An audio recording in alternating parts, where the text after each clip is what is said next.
Hello hello hello. सभी विद्यार्थियों को मेरे चैनल पर स्वागत है। तो हम लोग पिछले क्लास में हैं एक लेख और एक पत्र का वंश आउट किए थे। इस क्लास में हम लोग ओ सादा नीरा चैप्टर का वंश आउट करेंगे और बारी बारी से क्या करेंगे उसका रिवीजन करेंगे। आप लोग तैयार रहिएगा।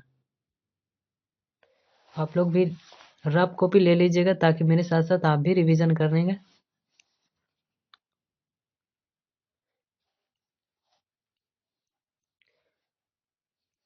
ठीक है जी, तो स्टार्ट करते हैं। देखिए,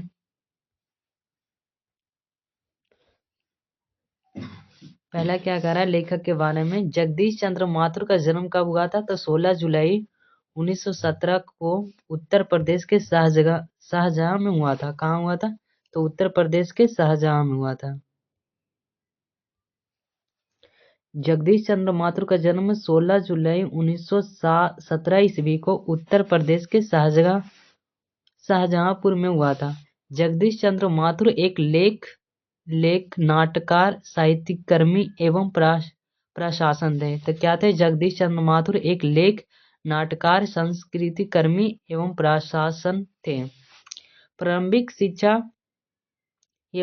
जीवन शिक्षा व्यवस्था इन्होंने इलाहाबाद विश्वविद्यालय से अंग्रेजी में एमए किया था।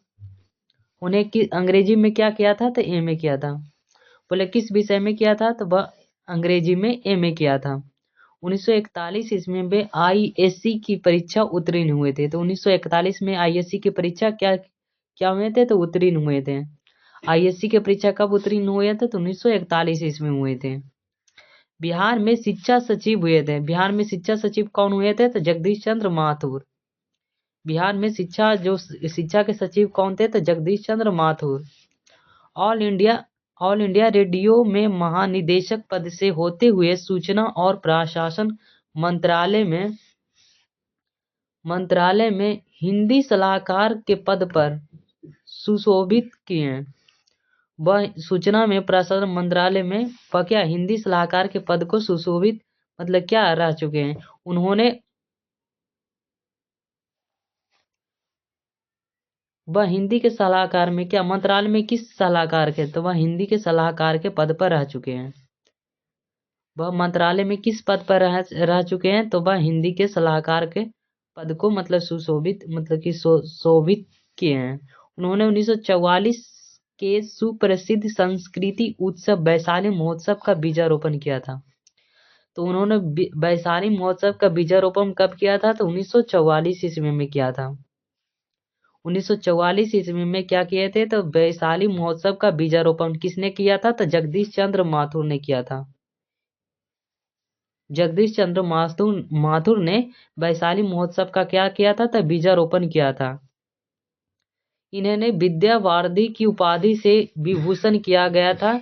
साथ ही कालिदास अवार्ड और बिहार राजभाषा पुरस्कार से भी सम्मानित किया गया था। क्या से? कालिदास अवार्ड और बिहार राजभाषा पुरस्कार से क्या सम्मानित किया गया था? कालिदास अवार्ड और बिहार राजभाषा पुरस्कार से भी सम्मानित किया गया था। किसे? तो जगदीश चंद्र माथुर जी के। जगदीश चंद्र माथुर का निधन कब हुआ था? तो 14 जुलाई 1978 ईस्वी को हुआ था। जगदीश चंद्र माथुर का मृत्यु कब हुआ था? इसका मृत्यु हुआ था 14 मई 1978 ईस्वी को हुआ था। जगदीश चंद्र माथुर का मृत्यु हुआ था। जन्म 1917 ईस्वी में जबकि मृत्यु 1978 ईस्वी में हुआ था। आप लोग ध्यान रखिएगा जी।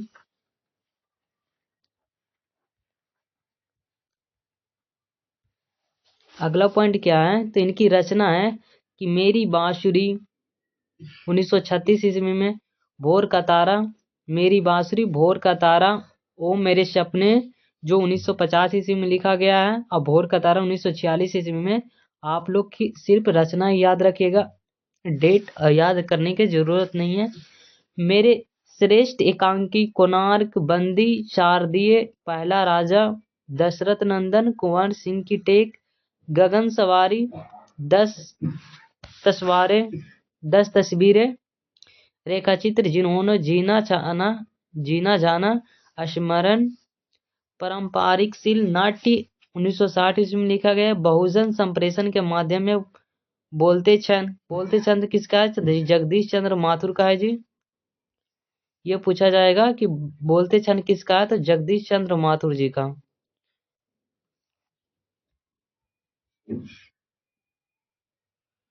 एक बार रिवीजन कर देते हैं।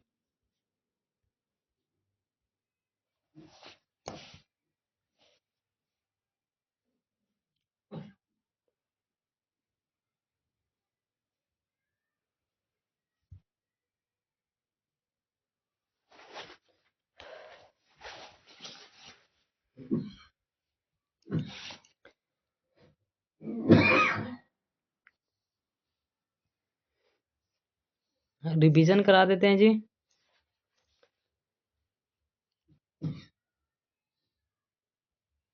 आप लोग को रिवीजन करा देते हैं।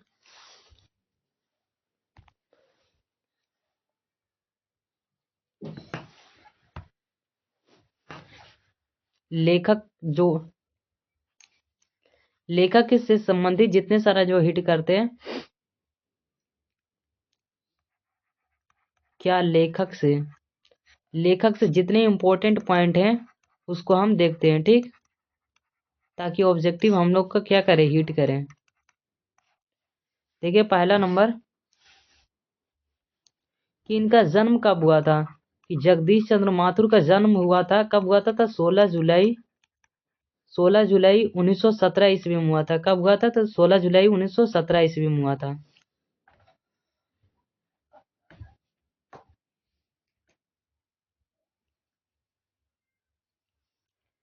सोलह जुलाई 1900 कितना में? तो 17 ईस्वी में इनका कब हुआ था? तो इनका जन्म हुआ था। इनका मृत्यु कब हुआ था? तो इनकी मृत्यु हुआ था कब? 14 मई 1978 ईस्वी में। 14 मई 1978 ईस्वी में हुआ था। मृत्यु पूछा जाएगा जन्म कब हुआ था, तो 16 जुलाई 1917 ईस्वी में। और मृत्यु कब हुआ था? 1978 ईस्वी में। जन्म स्थान कहाँ था इनका? तो जन्म स्थान पूछा जाएगा तो जन्म स्थान बताइएगा जी। जन्म स्थान कहाँ था? तो शाहजहां उत्तर प्रदेश में। शाहजहां उत्तर प्रदेश में इनका क्या था, मतलब कि इनका जन्म था। शाहजहां उत्तर प्रदेश। शाहजहां उत्तर प्रदेश इनका क्या था? तो जन्म स्थान था। शिक्षा वह कहाँ से किया था? तो शिक्षा वह कहाँ से किए थे? तो वह एमए में क्या, कौन सा विषय से? तो अंग्रेजी विश्वविद्यालय से किया था। अंग्रेजी विषय में से किया था। वह शिक्षा किस विषय में एमए किया था? तो वह अंग्रेजी विषय में एमए किया था। किस विश्वविद्यालय से? तो इलाहाबाद विश्वविद्यालय से। इलाहाबाद विश्वविद्यालय से। इलाहाबाद विश्वविद्यालय से क्या किया था? तो एमए में अंग्रेजी विषय में वो शिक्षा प्रहार किए थे। अंग्रेजी विश्वविद्यालय में से किया था। पहला ऑब्जेक्टिव का पूछेगा कि जन्म कब हुआ था? तो 16 जुलाई 1917। मृत्यु कब होता था? तो 14 मई 1978 ईस्वी। जन्म स्थान शाहजहां उत्तर प्रदेश। शिक्षा एमए में किया था अंग्रेजी विश्वविद्यालय से, मतलब अंग्रेजी विषय में एमए किया था इलाहाबाद विश्वविद्यालय से। अगला पॉइंट देखिए, अगला पॉइंट क्या,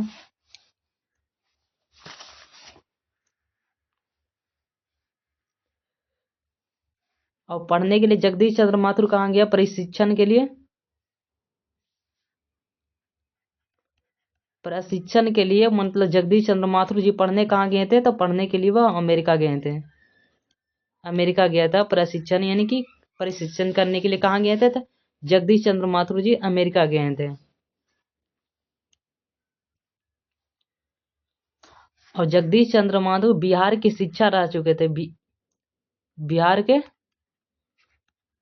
शिक्षा सचिव। बिहार के शिक्षा सचिव पूछेगा कौन है? तो बिहार के शिक्षा सचिव रह चुके हैं जगदीश चंद्र माथुर जी। जगदीश चंद्र माथुर जी बिहार के क्या शिक्षा सचिव रह चुके हैं। जगदीश चंद्र माथुर जी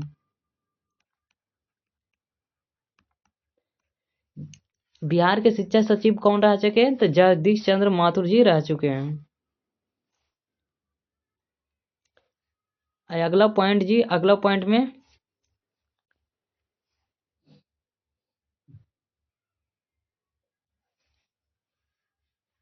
और वैशाली महोत्सव का बीजारोपण किसने किया था? वैशाली महोत्सव का बीजारोपण, वैशाली महोत्सव का बीजारोपण किसने रखा था? मतलब नींव किसने रखा था वैशाली महोत्सव का बीजारोपण? बीजारोपण वैशाली महोत्सव का बीजारोपण भी जगदीश चंद्र माथुर जी ने ही किए थे। जगदीश चंद्र माथुर जी ही किए थे। जगदीश चंद्र माथुर, तो जगदीश चंद्र माथुर जी थे। और पूछेगा कब रखा गया तो 1944 ईस्वी में रखा गया था जगदीश चंद्र माथुर जी को।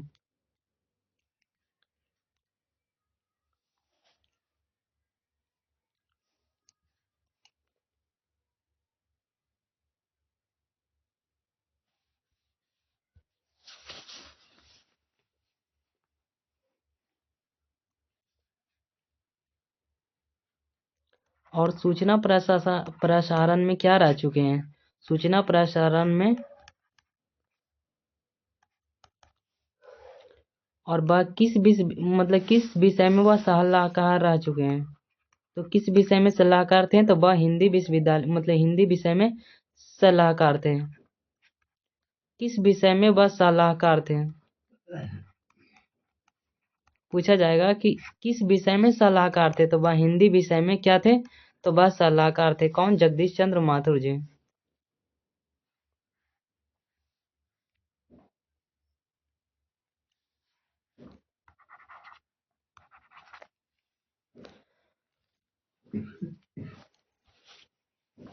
अगला पॉइंट देखिए,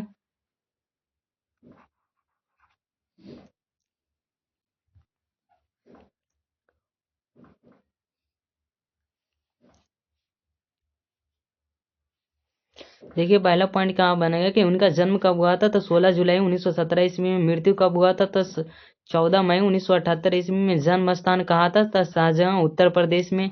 शिक्षा वह किस में किए थे? तो वह एमए में किए थे। किस विषय से किए थे? तो अंग्रेजी विषय से। और कहाँ किए थे? तो इलाहाबाद विश्वविद्यालय से किए थे।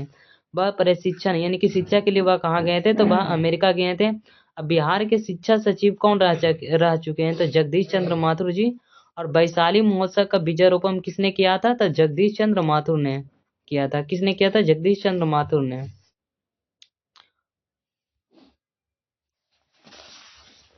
और इनका जो पुरस्कार मिला है कौन कौन मिला है? कालिदास अवार्ड किन्हें मिला है? तो कालिदास अवार्ड किसे मिला है? तो जगदीश चंद्र माथुर को मिला है कालिदास अवार्ड।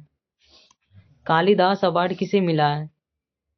कालिदास अवार्ड और राज्य पुरस्कार किन्हें मिला है? तो जगदीश चंद्र माथुर के राज्य पुरस्कार। कालिदास अवार्ड और राज्य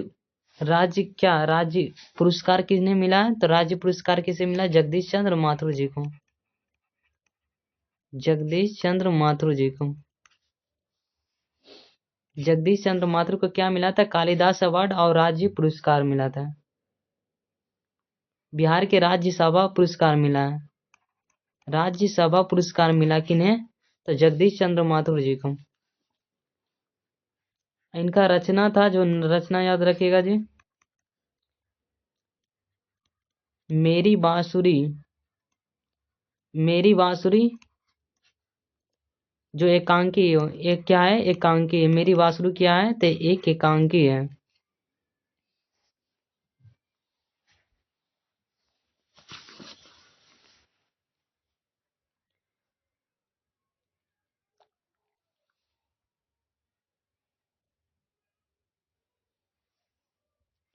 पांच एकांकी का नाटकों का संग्रह किसका है?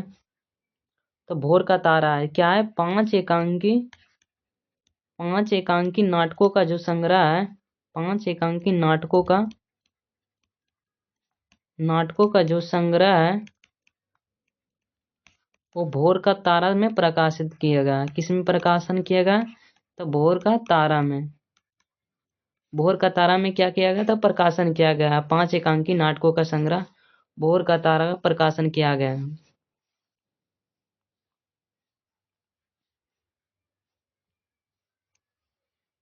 उनकी दो रचना थी जी, और 2 रचना इनकी क्या है नाटक के रूप में। जो इनकी 2 नाटक है कौन है, एक 10 तस्वीरें, 10 तस्वीरें, 10 तस्वीरें और क्या, जिन्होंने जीना जाना, जिन्होंने जिन्होंने जीना जाना, जिन्होंने जीना जाना। वो क्या था, 2 गो उनका क्या था नाटक था। नाटक 2 गो था, 10 तस्वीरें और दूसरा कौन था, जिन्होंने जीना जाना।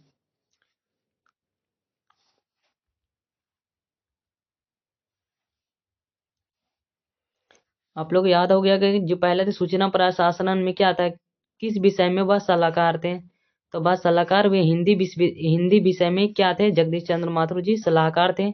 उन्हें कालिदास अवार्ड और राज्यसभा पुरस्कार किन्हें मिला था, जगदीश चंद्र माथुर जी के। उनकी रचना कौन थी, तो मेरी बांसुरी जो एकांकी है। और 5 एकांकी नाटकों का संग्रह किसमें है, तो भोर का तारा में वर्णन किया गया है।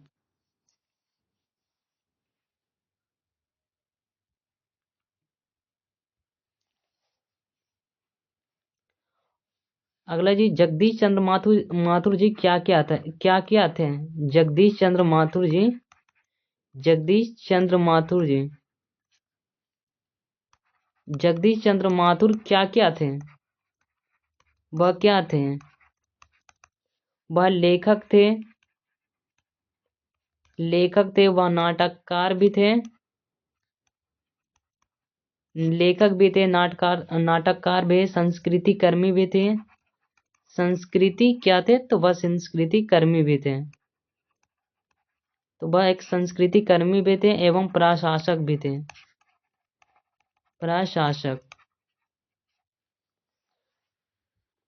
ओ सदानीरा क्या है, तो ओ सदानीरा क्या है, निबंध है। ओ सदानीरा, ओ सदानीरा पूछेगा ये क्या है, तो ओ सदानीरा क्या है, निबंध है।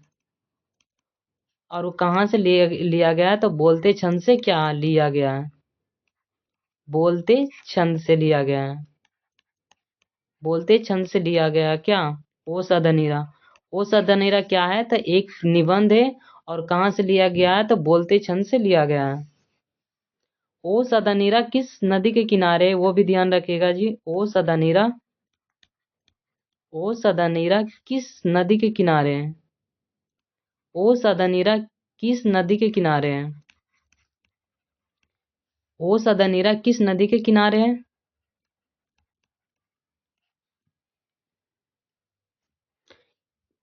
ओ सदनीरा किस नदी को कहा गया, तो गंडक नदी को कहा गया। पूछेगा वो सदनीरा किस नदी के किनारे है, यह कहा गया है, यह कहा गया है किसे, तो गंडक नदी को कहा गया है।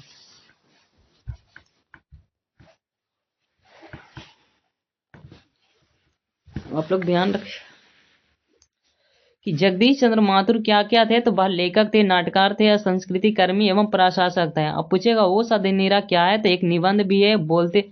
और कहाँ से लिया गया है, तो बोलते छंद से लिया गया है। वो सदनीरा किस नदी को कहा गया है, या किसके किनारे है, तो गंडक नदी को, किसको, गंडक नदी को कहा गया है।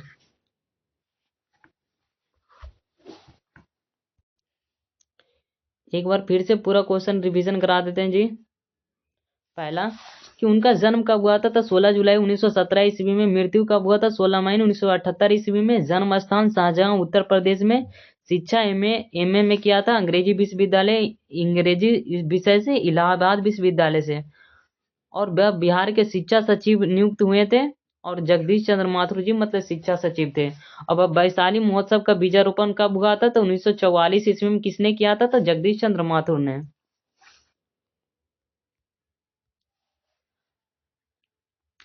और उन्हें कौन कौन सा अवार्ड मिला है, तो कालिदास अवार्ड मिला है और राज्यसभा पुरस्कार मिला है। किन्हें मिला, तो जगदीश चंद्र माथुर जी को मिला है। मेरी बांसुरी एकांकी 5 एकांकी नाटकों का संग्रह है, जो किसमें वर्णन है, भोर का तारा में वर्णन है। उनकी नाटक है 10 तस्वीरें और जिन्होंने जीना जाना। और पूछेगा जो गंडक नदी कहाँ है, तो गंडक नदी कहाँ है, गंडक नदी चंपारण में है। गंडक नदी कहाँ है, तो चंपारण में है। गंडक नदी कहाँ? चंपारण। इसमें चंपारण के बारे में वर्णन है, गंडक नदी और चंपारण के बारे में, क्षेत्र की भूमि।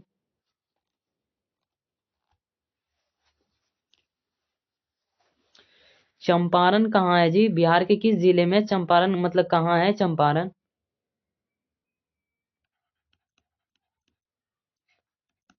चंपारण कहाँ है? तो बिहार के उत्तर पश्चिम में। कहाँ है? तो बिहार के उत्तर पश्चिम में। उत्तर पश्चिम में। उत्तर पश्चिम में चंपारण कहाँ है? तो बिहार के उत्तर पश्चिम में चंपारण है।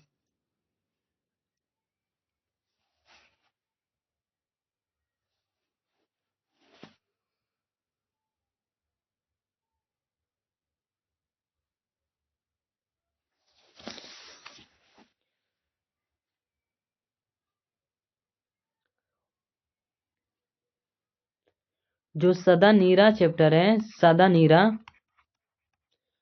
नीरा जो नदी है, वो रामचरितमानस में भी क्या है? इनकी रचना है, रामचरितमानस में।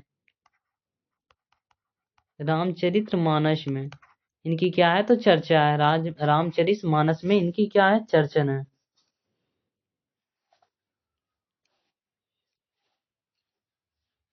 अगला पॉइंट देखिएगा, और पॉइंट क्या क्या निकाल सकता है कि वह 2500 वर्ष पूर्व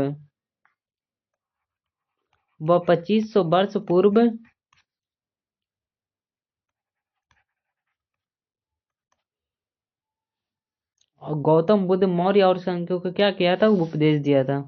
गौतम में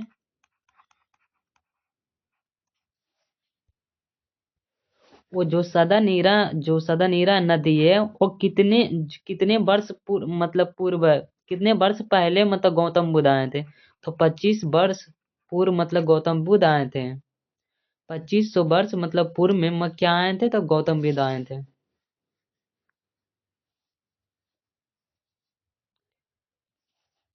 अगला पॉइंट देखिएगा कि धांगड़ शब्द कहाँ से लिया गया है? क्या? तो धांगड़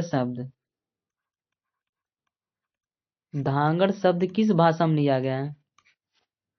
मतलब धांगड़ शब्द का अर्थ क्या होता है?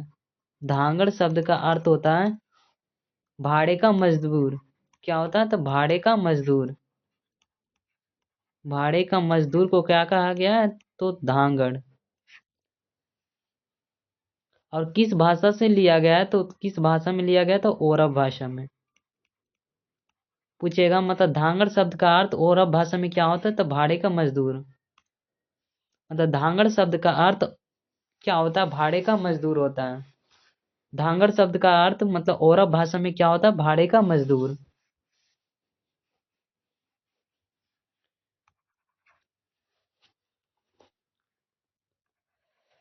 अगला पॉइंट देखिएगा, चंपारण सत्याग्रह के बारे में अपनी चर्चा है। चंपारण सत्याग्रह गांधी जी कब गए थे? चंपारण सत्याग्रह में गांधी जी कब गए थे? तो 1917 ईस्वी में गांधी जी गए थे। ठीक। गांधी जी चंपारण कब गए थे? तो 1917 ईस्वी में। वहां नील की खेती हुआ करती थी। कहाँ हुआ था? नील की खेती होता था। उन्हें क्या था? तीन कठिया उन्हें पद्धति थी, यानी तीन कठिया प्रणाली मतलब कि नील की खेती पर हुआ करती थी। तीन कठिया प्रणाली था।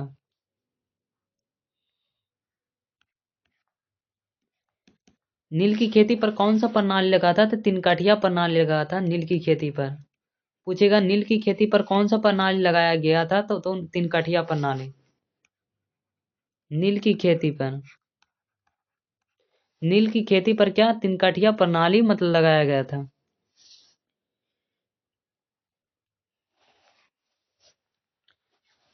तीन काठिया प्रणाली नील की खेती पर मतलब तीन काठिया प्रणाली लगाया। तीन काठिया प्रणाली किसे कहा जाता है? 3/20, यानी कि तीन कठिया, एक कट्ठा के और तीन भाग में बांटने के लिए तीन कठिया प्रणाली लगाया गया था।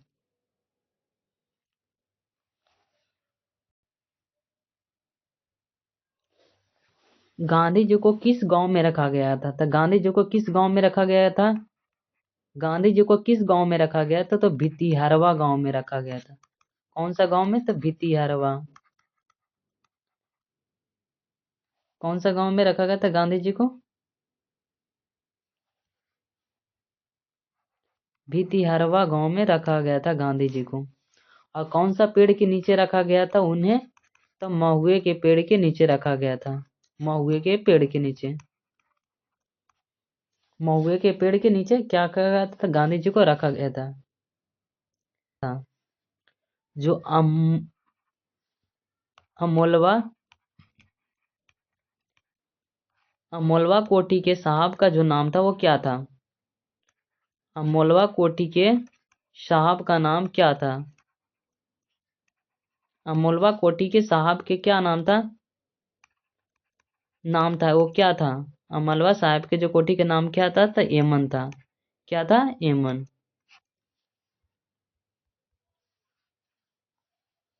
वहां किसका आतंक चलता था? किसका आतंक चलता था? तो एमन का ही आतंक चलता था वहां। किसका आतंक चलता था? तो एमन का। और वहां शिक्षक कौन थे? तो पुंडलिक जी शिक्षक थे। पूछेगा जो भितिहारवा गांव में शिक्षक कौन थे? तो पुंडलिक जी थे। पुंडलिक जी। पुंडलिक जी क्या थे? तो एक शिक्षक थे। पुंडलिक जी एक शिक्षक थे। क्या थे? मतलब भितिहारवा गांव में क्या थे? एक शिक्षक थे।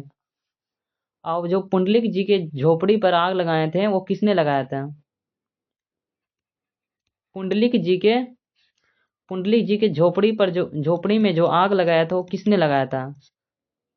पुंडलिक जी के झोपड़ी पर जो आग लगाया था वो किसने लगाया था? तो एमन साहब ने ही लगाया था। एमन साहब ने लगाया था। एमन साहब ने मतलब लगाया था। पुंडलिक जी के झोपड़ी में आग कौन लगाया था? तो एमन साहब ने लगाए थे। अब पुंडलिक जी कौन थे? तो एक शिक्षक थे। ठीक। और किसका आतंक चलता था मतलब भितिहारवा गांव में? तो एमन साहब के। और जो अमोलवा कोठी के साहब की क्या नाम था? तो एमन था। गांधी जी को किस गांव में रखा गया था? तो भितिहरवा नामक गांव में। और कौन सा पेड़ के नीचे? तो महुए के पेड़ के नीचे रखा गया था।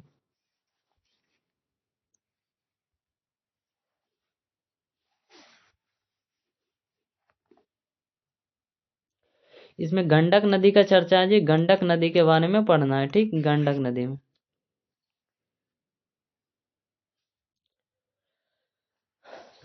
अब हम लोग ऑब्जेक्टिव क्वेश्चन देख लेते हैं जी बारी बारी कर से। अब ऑब्जेक्टिव क्वेश्चन इसमें दिक्कत नहीं होगा जी। ऑब्जेक्टिव करने में एक भी दिक्कत नहीं होगा। सारे क्वेश्चन का जवाब दीजिएगा।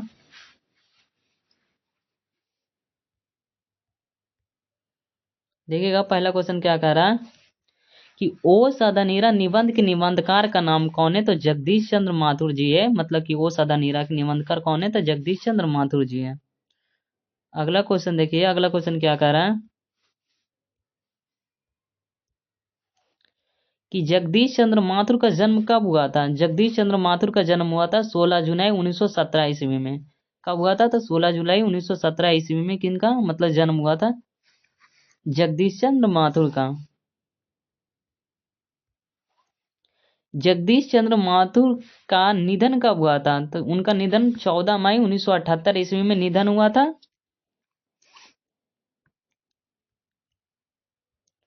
अगला क्वेश्चन क्या कर रहा है कि जगदीश चंद्र माथुर का जन्म कहाँ हुआ था? तो जगदीश चंद्र माथुर का जन्म हुआ था शाहजहां उत्तर प्रदेश में। हम लोग पिछले क्लास में पूरा रिवीजन अभी इसी क्लास में पीछे रिवीजन किए थे कि उनका शाहजहां उत्तर प्रदेश में क्या हुआ था? उनका जन्म हुआ था। अगला क्वेश्चन क्या कह रहा है कि जगदीश चंद्र माथुर को कौन सा पुरस्कार नहीं मिला था? तो जगदीश चंद्र माथुर को भारतीय ज्ञानपीठ पुरस्कार उन्हें नहीं मिला था। और विद्या भारती को उपाधि मिला था। कालिदास अवार्ड भी मिला था। बिहार राज्य भाषा पुरस्कार भी मिल गया था उन्हें। कालिदास अवार्ड नहीं ये जो जगदीश चंद्र माथुर को मिला था ये पिछले रिवीजन किए थे। और राज्य भाषा पुरस्कार भी मिला था जगदीश चंद्र माथुर को। जबकि भारतीय ज्ञानपीठ पुरस्कार जगदीश चंद्र माथुर को नहीं मिला। अगला क्वेश्चन देखते हैं कि कौन सी एकांकी जगदीश चंद्र माथुर ने नहीं लिखी है?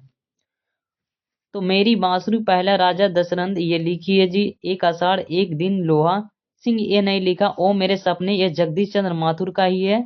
और जो भोर का तारा ये भी है जगदीश चंद्र माथुर का है, तो ये ऑप्शन तो नहीं हो सकता, ये भी नहीं हो सकता।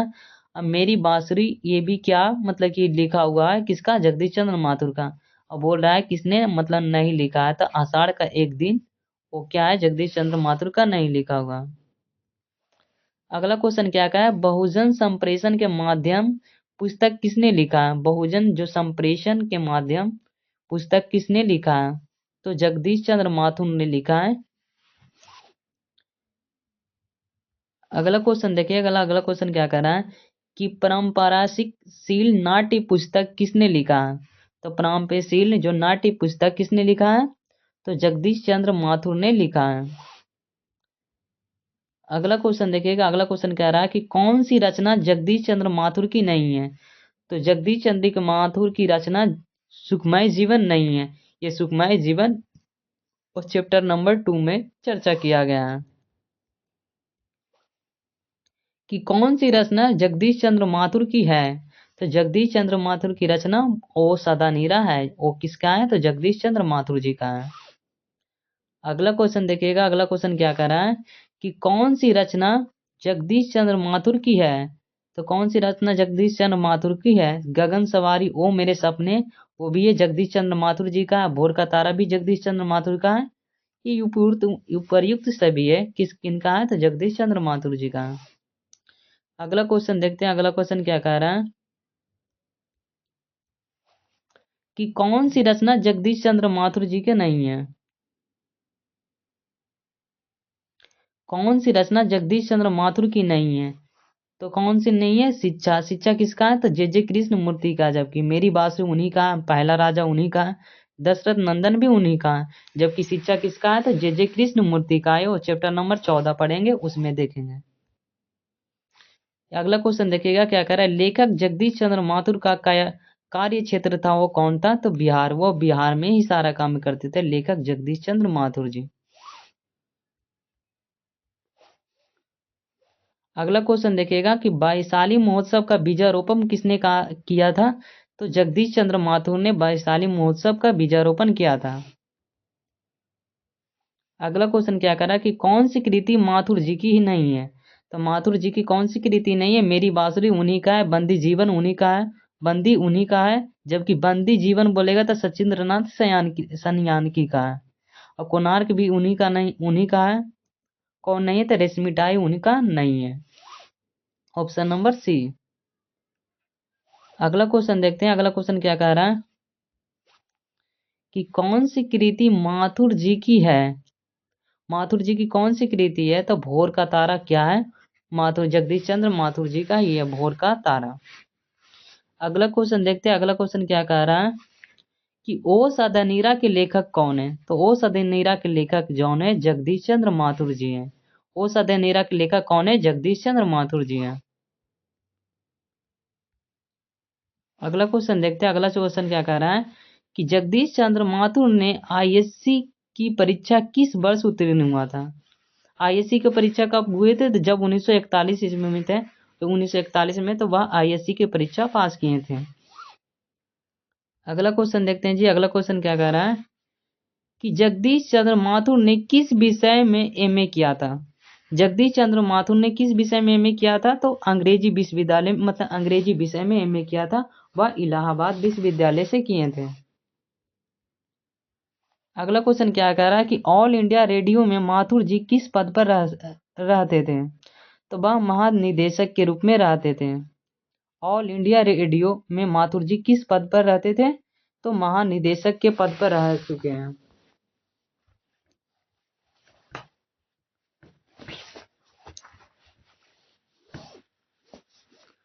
अगला क्वेश्चन देखिए, अगला क्वेश्चन क्या कह रहा है कि जिन्होंने जीना जाना वो किसका रचना है, तो जिन्होंने जीना जाना किस विद्या से संबंधित, तो वह एक क्या है, स्मरण है।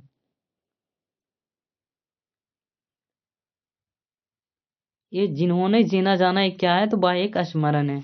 अगला क्वेश्चन देखते हैं, अगला क्वेश्चन क्या कह रहा है कि ओ सदनीरा जो निबंध किस पुस्तक का अंश है। ओ सदनीरा निबंध किस पुस्तक का अंश है, तो बोलते छंद से लिया गया ओ सदनीरा। अगला क्वेश्चन देखते हैं, अगला क्वेश्चन क्या कह रहा है कि माथुर जी सूचना एवं प्रसारण मंत्रालय में किस पद पर कार्य किए थे? माथुर जी सूचना एवं प्रशासन मंत्रालय में किस पद पर कार्य किए? तो हिंदी के सलाहकार के रूप में वह काम किए थे। अगला क्वेश्चन क्या कह रहा है कि माथुर जी बिहार में किस विभाग में सचिव थे? तो वह माथुर जी में शिक्षा विभाग के क्या थे? तो सचिव थे। माथुर जी क्या थे? तो शिक्षा विभाग के क्या थे? वह सचिव थे। अगला क्वेश्चन देखते हैं क्या कह रहा है कि बहुजन संप्रेषण किस विषय पर आधारित पुस्तक है? तो वह क्या है? जनसंचार की पुस्तक पर लिखा गया है बहुजन संप्रेषण। अगला क्वेश्चन देखते हैं। अगला क्वेश्चन क्या कह रहा है कि मेरी बांसुरी का प्रकाशन किस पत्रिका में हुआ है? मेरी बांसुरी का प्रकाशन किस पत्रिका में हुआ है? तो सरस्वती में हुआ था। किस में हुआ था? सरस्वती में हुआ है। अगला क्या कह रहा है कि भोर का तारा एकांकी संग्रह में कितनी एकांकी है? तो भोर का तारा एकांकी संग्रह में 5 एकांकी का वर्णन है। अगला क्वेश्चन क्या कह रहा है कि जगदीश चंद्र माथुर ने कितने कठपुतली नाटक लिखे हैं? तो जगदीश चंद्र ने 2 ही कठपुतली नाटक लिखे हैं। अगला क्वेश्चन क्या कह रहा है कि गगन सवारी किस वर्ष प्रकाशित हुई थी? गगन सवारी 1998 ईस्वी में क्या हुई थी? प्रकाशित हुई थी गगन सवारी। अगला क्वेश्चन देखिए कि वैशाली महोत्सव का बीजारोपण किस वर्ष हुआ था? तो 1944 ईस्वी में वैशाली महोत्सव का बीजारोपण हुआ था। ये हम लोग बहुत अच्छे तरीका से देखे थे लेखक परिचय, और उसमें जो पॉइंट रिवीजन करने में लाए थे उसमें देखे बताए थे। ऑब्जेक्टिव यहीं पर लेखक परिचय से जितने था यहाँ पर समाप्त हो जाता है जी ऑब्जेक्टिव। अब ऑब्जेक्टिव जितने सारे आएगा प्रीवियस ईयर क्वेश्चन आएगा। अभी प्रीवियस ईयर क्वेश्चन कराएंगे जी, प्रीवियस ईयर क्वेश्चन कराएंगे अभी। उसके पहले सारांश देख लेते हैं, सारांश उसके बाद करेंगे ऑब्जेक्टिव। ठीक,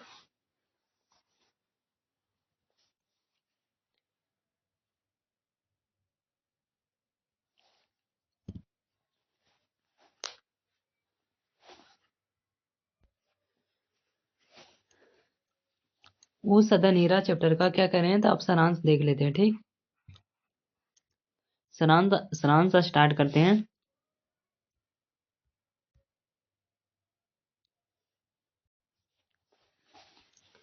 तो सारांश स्टार्ट करते हैं जी।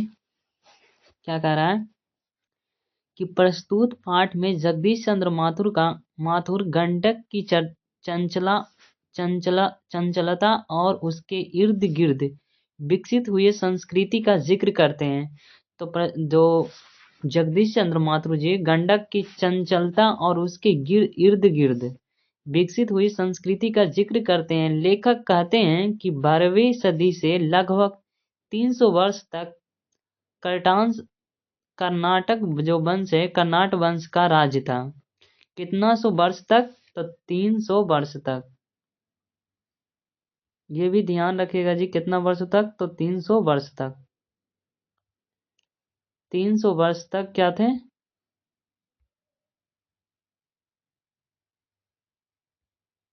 300 वर्ष तक वह क्या था?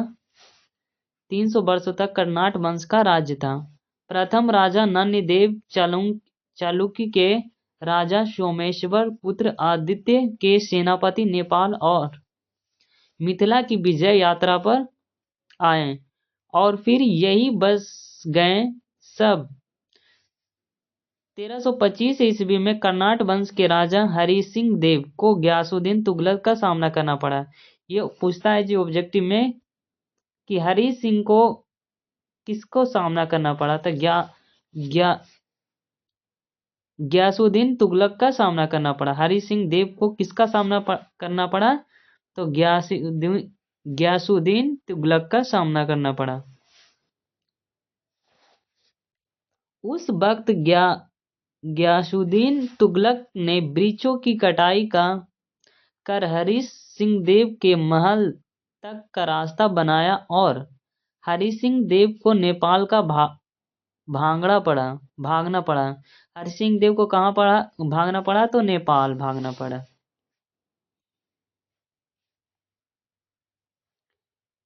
रेड से कर देते हैं जी हाईलाइटिंग।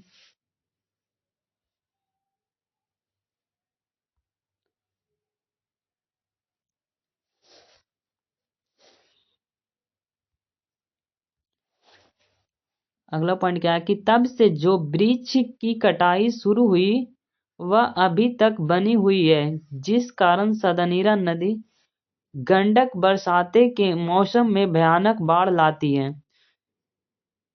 जब जंगल घना था तब वृक्षों की जड़ों में पानी रुक जाता था, किंतु वृक्षों की कटाई के कारण बाढ़ उस इलाके में भयानक त्रासदी लाती है। चंपारण में 19वीं सदी में नील की खेती का विस्तार अंग्रेजी ठेकेदार ने किया था। तो चंपारण में किसवीं सदी में? तो 19वीं सदी में नील की खेती का विस्तार अंग्रेजी के ठेकेदार ने किया। किस सदी में? तो 19वीं सदी में। किस सदी में? तो 19वीं सदी में। जब जंगल घना था तब वृक्षों की जड़ों में पानी रुक रहता था, किंतु वृक्षों की कटाई के कारण बाढ़ उस इलाके में भयानक त्रासदी लाती थी। पूछेगा जो बाढ़ का मुख्य कारण किसकी थे? तो वृक्षों की कटाई। बाढ़ का मुख्य कारण क्या है? तो वृक्षों की कटाई के कारण बाढ़ उस इलाके में भयानक त्रासदी लाती है। जंगलों की कटाई मतलब कि जंगलों की कटाई और वृक्षों की कटाई दोनों की क्या हुआ थी? उसकी कटाई के कारण क्या थी? मतलब बाढ़ आया करती थी। चंपारण में 19वीं सदी में नील की खेती का विस्तार अंग्रेजी ठेकेदार ने किया। उन दिनों नील से ही रंग बनते थे, इसीलिए विदेश में इसकी मांग बहुत थी। अगला पॉइंट देखिए, अगला पॉइंट क्या है? अंग्रेज किसानों से जबरदस्ती नील की खेती करवाते थे। अंग्रेज किसानों से क्या करते थे? तो जबरदस्ती नील की खेती करवाते थे। वह हर 20 कट्ठा जमीन में 3 कट्ठा में नील की खेती हर किसान को करनी पड़ती थी। कितने? मतलब कि 20 कट्ठा जमीन में 3 कट्ठा में नील की खेती हर किसान को क्या करना पड़ता था? करनी पड़ती थी। इससे ही तीन कठिया प्रणाली के नाम से जाना जाता है। तो तीन कठिया प्रणाली के नाम से किसे जाना जाता है? तो वह 20 कट्ठा जमीन में 3 कट्ठा में नील की खेती करना ही नील की तीन कठिया प्रणाली कहा गया है कि 20 कट्ठा जिसके पास जमीन है वो 3 कट्ठा में क्या करेगा? तो नील की खेती करना ही पड़ेगा। और किसने कहा रहा था? तो अंग्रेज ने शासन कर रहा था सबके पास। अप्रैल 1917 ईस्वी में 1917 ईस्वी में गांधी जी चंपारण आए। तो पूछेगा गांधी जी कब आए थे चंपारण में? तो 1917 ईस्वी में। और नीले किसानों की दयनीय स्थिति को सुधारने के लिए चंपारण सत्याग्रह किया। तो किसानों की जो दयनीय स्थिति थी उसको सुधारण करने के लिए कौन सा सत्याग्रह अपनाए थे? तो बात चंपारण सत्याग्रह अपनाए। ये भी पूछ सकता है। तथा 3 गांव में आश्रम मतलब क्या किए हैं? तो विद्यालय की स्थापना की। उन्होंने 3 गांव में आश्रम विद्यालय की क्या किए हैं? तो स्थापना भी की है। बढ़ारवा, मधुबन और भितिहरवा में इस 3 गांव में क्या किए थे? तो विद्यालय की क्या किए थे? स्थापना किए थे। कौन कौन 3 गांव का नाम है? बढ़ारवा, मधुबन और भितिहरवा। 3 गांव था, वहां ना क्या विद्यालय की स्थापना की। विद्यालय की क्या किया? स्थापना किया। बरहरवा का एक विद्यालय बावनजी खोखले और उनकी पत्नी अवंतिका बाई खोखले ने चलाया। विद्यालय बरहरवा के विद्यालय किसने चलाया? तो बावनजी खोखले और उनकी पत्नी अवंतिका बाई खोखलो ने चलाया। वो पति पत्नी ने मिलकर बरहरवा का विद्यालय की क्या किया था? तो चलाया था। कौन कौन? तो बावनजी गोखले और उनकी पत्नी अवंतिका बाई। अगला पॉइंट क्या है कि मधुबन में गांधी जी ने गुजरात से नरहरिदास पारिक और उनकी पत्नी अपने सेक्रेटरी महादेव देसाई को भेजा। भितिहारवा के अध्यक्ष थे डॉक्टर देव और सोमन जी। कस्तूरबा गांधी भी यही रहती थी। कौन पत्नी अपने सेक्रेटरी महादेव देसाई को भेजा? भितिहरवा के अध्यक्ष थे। कौन थे भितिहरवा के अध्यक्ष? फिर से पढ़िएगा। मधुबन में गांधी जी ने गुजरात से नरहरि दास पारिक और उनकी पत्नी अपने सेक्रेटरी महादेव देसाई को भेजा। भितिहरवा के अध्यक्ष थे डॉक्टर देव और सोमन जी। तो भितिहरवा के जो अध्यक्ष कौन थे? डॉक्टर देव और सोमन जी। कस्तूरबा गांधी भी यहीं रहती थी। कस्तूरबा गांधी मतलब गांधी जी की कौन थी? पत्नी। कस्तूरबा गांधी भी यहीं रहती थी। गांधी जी ने पुंडलिक जी को बेलगांव से बुलाया था। पूछेगा पुंडलिक जी के कहाँ से बुलाया गया था? तो बेलगांव से बुलाया गया था। भितिहरवा आश्रम में रहकर बच्चों को पढ़ाने के लिए। बच्चों को पढ़ाने यानी पुंडलिक जी क्या हो गए? तो शिक्षक हो गए। कहाँ पढ़ाते थे? तो वह भितिहरवा आश्रम में रहकर बच्चों को पढ़ाने के लिए और ग्रामवासियों के दिल से भय दूर करने के लिए उन्हें लाया गया था। कहाँ से? बेलगांव से। अगला क्वेश्चन क्या है कि गंडक नदी घाटी के दोनों ओर विभिन्न आकृति के ताल मतलब विभिन्न आकृति के क्या है? ताल है।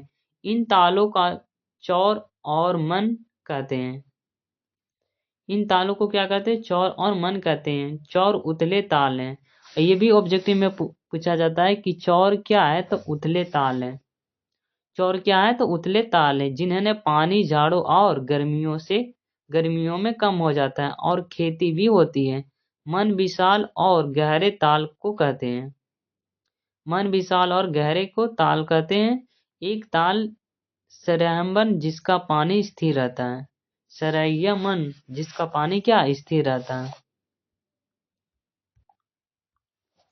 अगला पॉइंट, किंतु गंडक नदी का जो जल है सदियों से चंचल रहा है। पूछेगा गंडक नदी के जो गंडक नदी का वो जल है वो क्या रहा है? तो सदियों से चंचल रहा है। गंडक नदी के जल का सदुपयोग करने के लिए भैंसा लोटन में लगभग 3000 फुट का लंबा बराज बन रहा था। तो पूछेगा कि जो नदी के जल को सदुपयोग करने के लिए भैंसा लोटन में कितना फुट का जो बराज बन रहा था? तो 3000 फुट का। और क्या बन रहा था? तो भैंसा लोटन में। कहाँ बन रहा था? तो भैंसा लोटन में लगभग 3000 फुट लंबा बराज बन रहा था, जिससे एक पश्चिमी नहर और एक पूर्वी नहर निकलती है। जिससे एक पश्चिमी नहर और एक पूर्वी नहर निकलती है और इसके ऊपर से रेल लाइन ले जाने की भी संभावना है। गंडक नदी को सादानीरा, चक्र, नारायणी और महागंडक भी कहते हैं। तो गंडक नदी को सादानीरा भी कहा गया, चक्रा भी कहा गया, नारायणी भी कहा गया और महागंडक भी कहते हैं।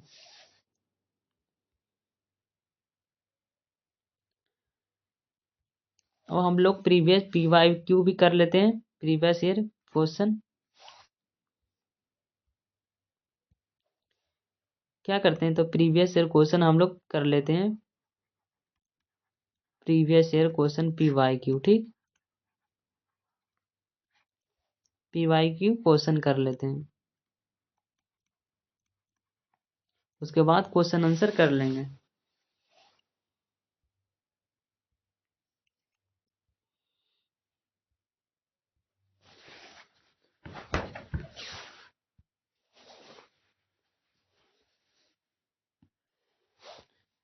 ऑब्जेक्टिव क्वेश्चन देखते हैं। तो जी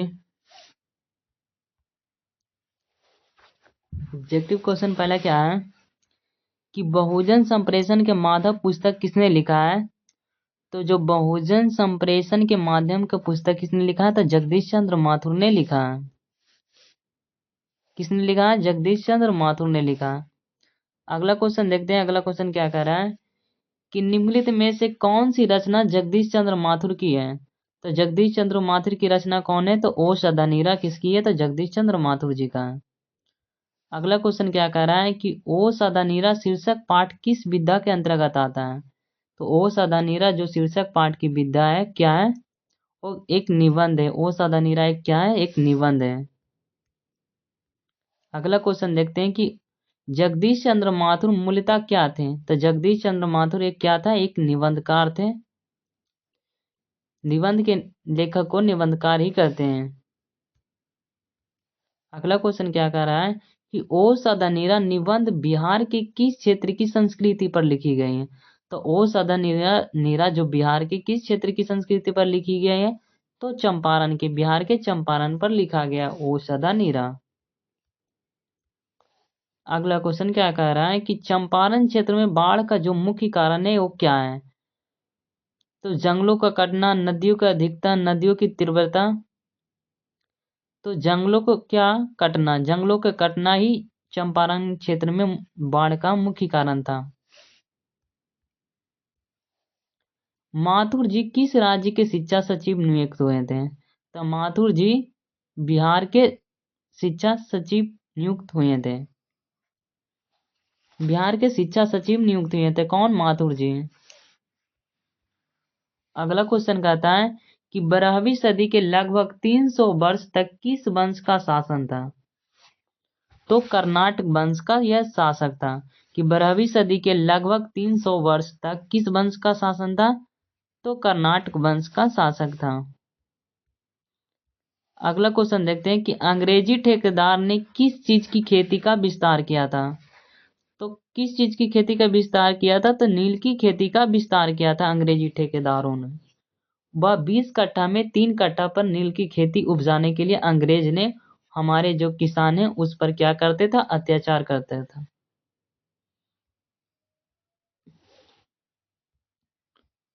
अगला क्वेश्चन क्या कह रहा है कि राजा हरि सिंह देव को गयासुद्दीन तुगलक का सामना करना पड़ा कब?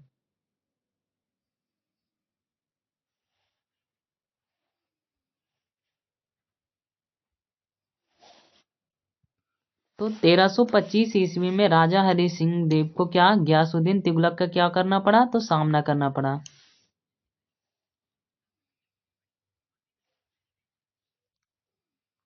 1325 ईस्वी में। अगला क्वेश्चन देखते हैं। अगला क्वेश्चन क्या कर रहा है कि धांगड़ों को नील की खेती के सिलसिले में कब लाया गया था? तो वह 19वीं सदी में लाया गया था। धांगड़ों को नील की खेती के लिए सिलसिले में कब लाया गया था? 19वीं सदी में के अंत में लाया गया था। अगला क्वेश्चन देखते हैं। अगला क्वेश्चन कह रहा था कि पुंडलिक जी कौन थे? तो पुंडलिक जी एक क्या थे? एक शिक्षक थे। पुंडलिक जी क्या थे? एक शिक्षक थे। अगला क्वेश्चन क्या कह रहा है कि निम्नलिखित में से कौन सा नाटक जगदीश चंद्र माथुर द्वारा रचित है? तो ओ मेरे दीपक, आधे अधूरे, कोणार्क, ओ मेरे मन। तो जगदीश चंद्र माथुर का जो रचना है वो कहा है कोणार्क। क्या है? तो कोणार्क है। ठीक। अगला क्वेश्चन देखते हैं। अगला क्वेश्चन क्या कह रहा है कि निम्नलिखित में से कौन सी उपाधि माथुर जी को मिला है? तो माथुर जी को विद्यावारिधि का उपाधि मिला। माथुर जी को क्या मिला है? तो विद्यावारिधि का उपाधि मिला है जगदीश चंद्र माथुर जी का।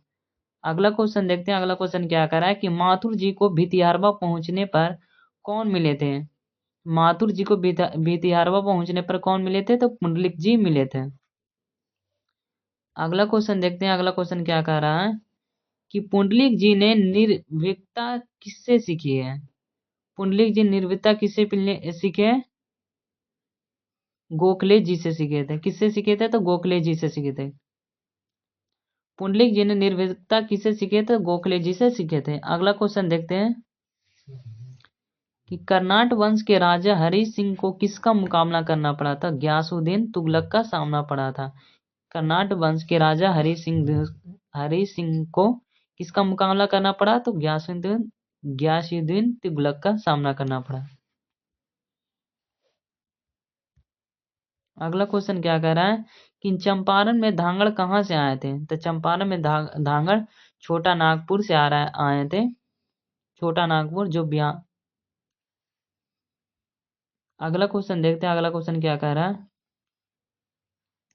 कि गांधी जी चंपारण कब आए थे? तो गांधी जी चंपारण अप्रैल 1917 ईस्वी में आए थे। गांधी जी अप्रैल के 1917 ईस्वी में आए थे। अगला क्वेश्चन क्या कह रहा है कि तिनकठिया प्रथा का संबंध किससे है? तो तिनकाटिया प्रथा का संबंध नील की खेती से है। अगला क्वेश्चन क्या कह रहा है, अगला क्वेश्चन देखिए। तो हमारा ऑब्जेक्टिव पीवाईक्यू यहीं पर समाप्त हो गया जी। अब क्वेश्चन आंसर देखते हैं।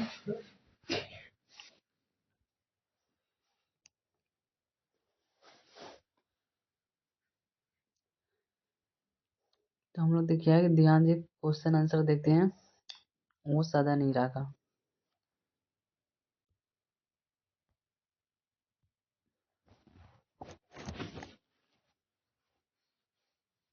क्या कह रहा है कि चंपारण क्षेत्र में बाढ़ का आने का मुख्य कारण क्या है। तो चंपारण क्षेत्र में बाढ़ का मुख्य कारण क्या है। तो चंपारण क्षेत्र में बाढ़ का मुख्य कारण जंगलों का कटना एवं वृक्षों की जड़ों का जल को रोक कर रखती है। जो वृक्ष की जड़ें नदिया के जल को रोक कर रखती थी, लेकिन जो पेड़ कटने के कारण वृक्ष की जड़ें समाप्त हो गई, जिससे पेड़ समाप्त हो गई उससे क्या रोक कर रखती थी, जो पेड़ है वो कट गई, जिससे के कारण बाढ़ आती थी। वनावरण कम होने के कारण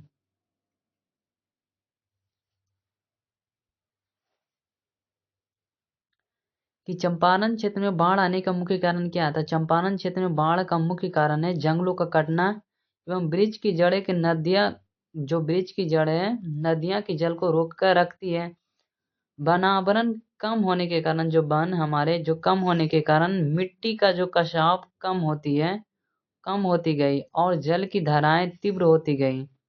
आज चंपारण में वृक्ष को काट कर कृषि योग्य समतल भूमि बना दी गई है। उसके परिणाम यह हुआ कि गंडक नदी चंपारण क्षेत्र में प्रचंड बाढ़ की घोतक बन गई है। क्या गए तो वृक्ष के कटने के कारण जो उनकी जड़ें थी पानी की रोकथाम में वो काम करती थी, वो वृक्ष को कट जाने के कारण वो नहीं हो पा रही थी, इसीलिए बाढ़ की पानी अत्यधिक बढ़ जाने के कारण हो गई। अगला क्वेश्चन क्या कहता है कि इतिहास की क्रिमियाई प्रक्रिया क्या है। इतिहास की क्रिमियाई प्रक्रिया का क्या आशय है। ओ सदानीरा शीर्षक पाठ के आधार पर उत्तर दें।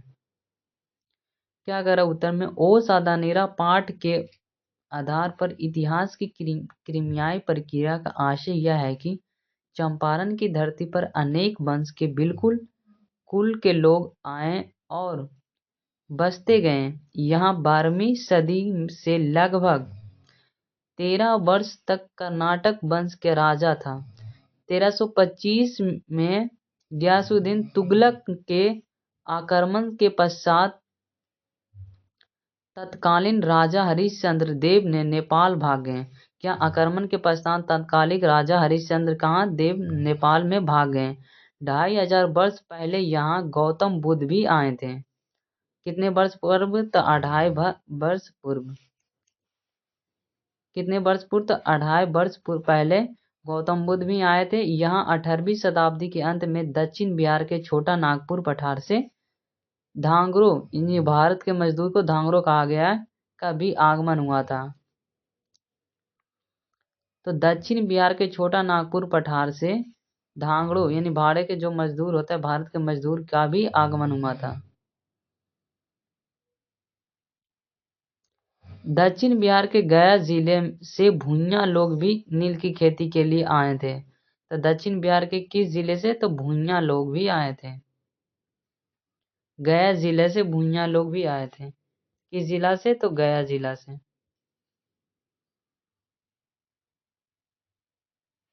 बिहार के गया जिले से भूइयां लोग भी खेती करने के लिए आए थे।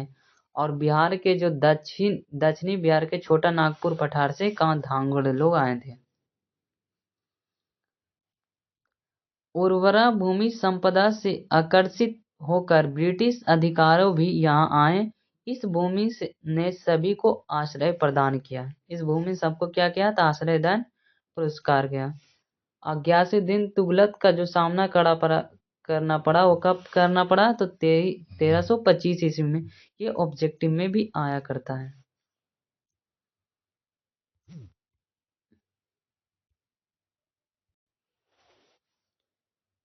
देखिए क्या कह रहा है कि अंग्रेजी नीले किसानों पर क्या अत्याचार करते थे। तो अंग्रेजी नीले किसानों पर नील का प्रयोग नीला रंग बनाने हेतु किया जाता था। नीला का प्रयोग नीला रंग बनाने हेतु किया जाता था। इसीलिए पश्चिमी देशों में इसकी मांग बहुत अधिक थी। अंग्रेजी नीले किसानों पर क्या अत्याचार करते थे वो उसको क्या करना है, लिखना है। तो नील का प्रयोग नील रंग बनाने हेतु किया जाता था। इसीलिए पश्चिमी देशों में इसकी मांग बहुत थी। कहाँ थी? तो पश्चिमी देशों में इसकी मांग क्या थी? बहुत अधिक थी। इसीलिए अंग्रेज नीले किसानों पर प्रत्येक 20 कट्ठा जमीन में 3 कट्ठा जमीन पर जबरन नील की खेती करवाते थे। क्या करते थे? तो मतलब कि 20 कट्ठा जमीन पर 3 कट्ठा क्या करते थे? तो नील की खेती के लिए उन्हें क्या करते थे? सजेस्ट करते थे। मतलब कि वो हर चीज के लिए अनिवार्य कर दिए गए थे कि 20 कट्ठा पर प्रति 20 कट्ठा पर 3 कट्ठा नील की खेती होनी चाहिए। इसे 3 कटिया प्रणाली के नाम से जाना जाता है। इसे ही 3 कटिया प्रणाली के नाम से जाना जाता है। जो किसान नील की खेती नहीं करना चाहते थे उन्हें एक भारी रकम अंग्रेज अधिकारियों को देना पड़ती थी। साथ ही कई अन्य प्रकार की यातनाएं भी भुगतनी पड़ती थी। जो भी ये रूल को नहीं मानते थे उसको अलग से क्या करते थे? तो चार्ज लेते थे। और बहुत सी यातनाएं भी उन लोगों को क्या करते थे? किसान लोगों को भुगतनी पड़ती थी। अगला क्वेश्चन क्या कह रहा है, देखिए कि गांधी जी के शिक्षा से संबंधित आदर्श क्या थे। तो गांधी जी शिक्षा से संबंधित आदर्श थे कि शिक्षा संबंधी आदर्श थे कि शिक्षा का नापा तोला पाठ्यक्रम नहीं हो जो छोटे बच्चे के चरित्र और बुद्धि का विकास करने की बजाय उन्हें बौना बनाती है। क्या बोल रहे हैं कि गांधी जी शिक्षा संबंधी आदर्श क्या थे? मतलब कि आदर्श किन्हें मानते थे गांधी जी? कौन सा शिक्षा को? तो शिक्षा संबंधी आदर्श थे कि शिक्षा का नापा तोला पाठ्यक्रम नहीं है जो छोटे बच्चे की चरित्र और बुद्धि का विकास करने के बजाय उन्हें बौना बनाती है, बल्कि उनका उद्देश्य था कि बच्चों ऐसा पुरुष और महिलाओं के संपर्क में आ जाए जो संस्कृत हो और जिनका चरित्र निष्कलंक हो। गांधी जी का मानना था कि अक्षर ज्ञान शिक्षा ग्रहण करने का एक क्या है? साधन है। तो क्या कह रहा हूं? बोल रहा है कि गांधी जी का मानना था कि अक्षर ज्ञान शिक्षा ग्रहण करने का एक क्या है? मात्र साधन है। वह चाहते थे कि जो बच्चे जीविका के लिए नए साधन सीखना चाहते हैं उन्हें औद्योगिक शिक्षा देने के लिए व्यवस्था होनी चाहिए। ठीक, अगला क्वेश्चन देख लीजिए। अगला क्वेश्चन क्या कह रहा है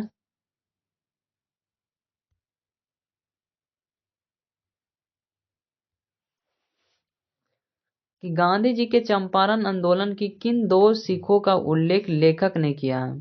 कि गांधी जी के चंपारण आंदोलन की किन 2 सीखों का उल्लेख लेखक ने किया है कि सीखों को आज आप कितना उपयोग मानते हैं। गांधी जी के चंपारण आंदोलन को कि जिन 2 सीखों का उल्लेख लेखक ने किया है वह निम्न है। जब तक ग्रामीण बच्चों का शिक्षा की व्यवस्था नहीं होगी तब तक केवल आर्थिक समस्याओं को सुलझाने से काम नहीं चलेगा। क्या कहते हैं कि गांधी जी चंपारण आंदोलन की जिन 2 सीखों का उल्लेख लेखक ने किया है वह निम्न है। पहला क्या है? तो जब तक ग्रामीण बच्चे की शिक्षा की व्यवस्था नहीं होगी तब तक केवल आर्थिक समस्याओं को सुलझाने में से काम नहीं चलेगा। जब तक बच्चों की पढ़ाई अच्छे से नहीं होगी तब तक हम लोग को जो आर्थिक समस्याओं को सुलझाने से कुछ भी नहीं होगा।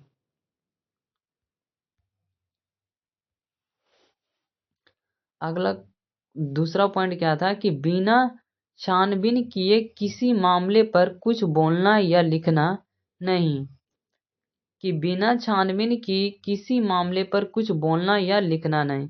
गांधी जी हर बात को पहले तौलते थे, स्वयं सत्यापित करते थे, मतलब खुद उन्हें प्रूव करते थे कि फिर उस पर कुछ लिखते थे।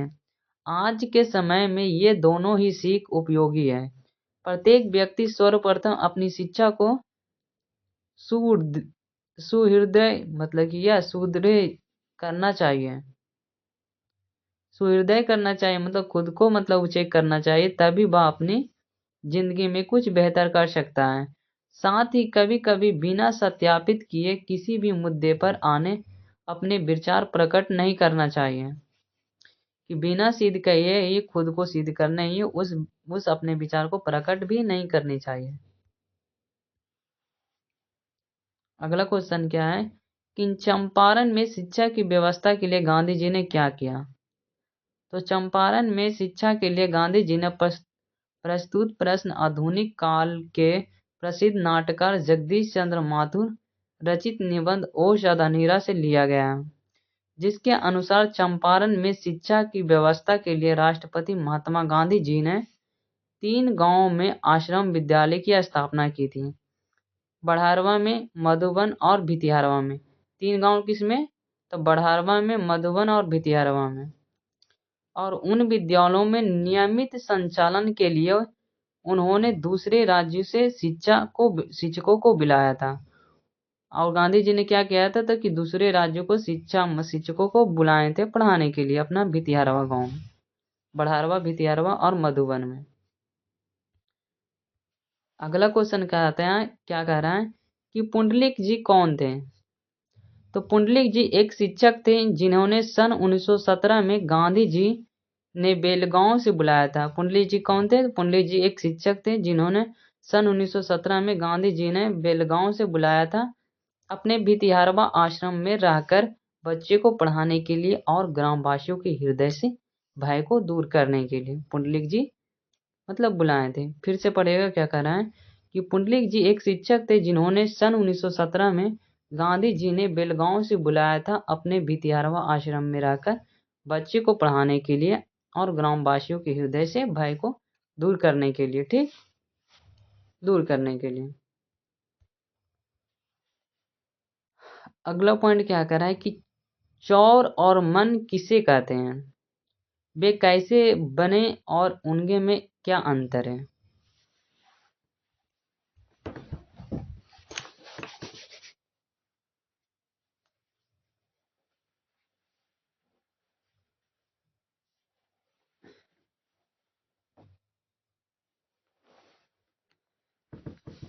तो क्या कह रहा है कि गंडक नदी घाटी के दोनों और विभिन्न आकृतियों के ताल दिखाई पड़ते हैं, जिनमें वैसे ताल चोर कहलाते हैं जिनमें पानी जाड़ों और गर्मियों में कम हो जाता है, मतलब कि जिनमें पानी जाड़ों में और गर्मियों में कम हो जाते हैं और खेती भी होती है, किंतु विशाल और गहरे ताल को मन कहते हैं। विशाल और गहरे तल को क्या कहते हैं? तो मन कहते हैं। मन किसे कहा गया है? विशाल और गहरे ताल को मन कहा गया है।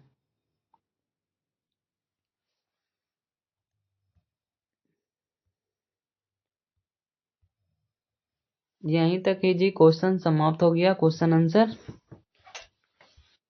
आप लोग कमेंट करिएगा कि कैसा लगा वीडियो। और पीडीएफ के लिए मैसेज कर लेना, या तो टेलीग्राम चैनल है उस पर कर लेना। ठीक।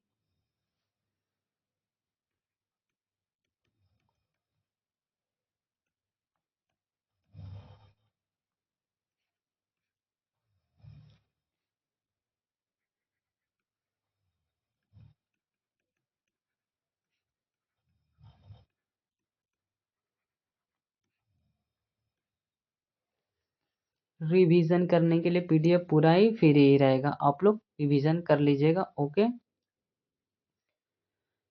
तो bye bye, take care.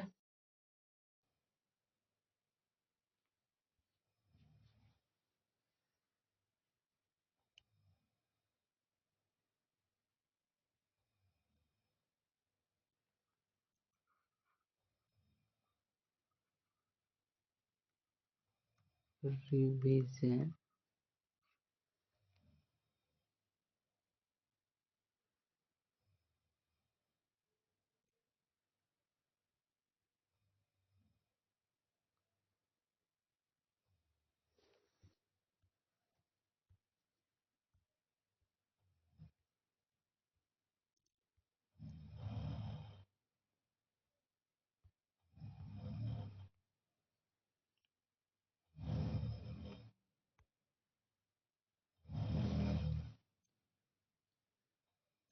Subscribe कर लीजिएगा प्लीज़।